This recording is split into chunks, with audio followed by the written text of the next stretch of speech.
wasiirka howlaha guud dhulka iyo guriyeynta dalka Jamhuuriyadda Soomaaliland mudane Cabdirashiid Ducaale Qambi ayaa maanta deegaanka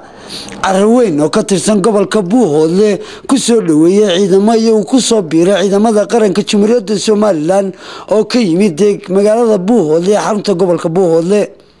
ugu horreyn waxa halkaasi ka hadlay taliyaha ciidanka deegaanka Caraweyn ee deegaanka Buuhoodle gaashaanle sare Abubakar Sulub Axmed oo isagu ka warbixiyay ciidankan iyo waliba marxaladii ay soo mareen kii ahaa reer Buuhoodle ee mucaaradka ahaa markii shaqaaqooyinku dhaceen ciidankii mucaaradka ahaa jiray ciidankii mucaaradka ka soo gacay waa 280 iyo dhowr halkay joogtaa iyo baabuurta tiknikada iyo gaariga intii kale iyo baabuurkii tiknikada ahaa iyo boqollo waxay jiraan meesha la yiraahdo degaankii bay kaga yimaadeen anagaan yiri kulligiin ha soo kixina ciidankii mucaaradka ahaa oo maanta Soomaaliland ku soo biiray oo talkoodu yimi oo dadkoodii iyo dalkoodii u yimi maanta taliya mudane wasiir adigoo wasiirkii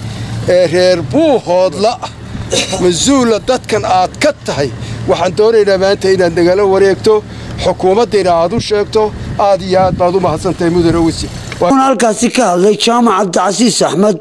oo isaguna ka mid ah horjoogayaasha ciidankaasi maleeshiyaadka ee ka yimid deegaanka Buuhoodle oo isagu sheegay inay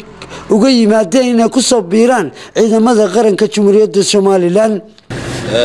ninkii ciidanka xukuumay baan ahay waxaan idin sheegayaa waa ciidankan waa ciidankii mucaaradka deegaanka Buuhoodle waxaan idin sheegaynaa tiknikadiisii gaadiidkiisii wixiisii oo dhan oo dhameystiran bay wataan waxaan idin sheegaynaa waxaan ku soo waxaan ka mid noqonnaa ciidamada Soomaaliland waxaan u sheegaynaa kuwa naga dambeeya kalena inay ku soo biiraan ciidanka qaranka wasiirka howlaha guud dhulka iyo guriyeynta Jamhuuriyadda Soomaaliland mudane Cabdirashiid Ducaale Qambi ayaa ugu baaqay dadka deegaankaasi inay soo dhaweeyaan ciidamadaasi isagoo sheegay in ciidankani ay ka mid noqon doonaan ciidamada qaranka Jamhuuriyadda Soomaaliland ee dalkooda difaacaya warwad salaamaya warka imika uu korneelku sheegay Abubakar Sulub sidii yahay baan u gudbinayaa waxaan ku rajo weynahay in sida ugu dhaxsaha badan ay xaqiinni u heshaan ciidankan ugu biirtaan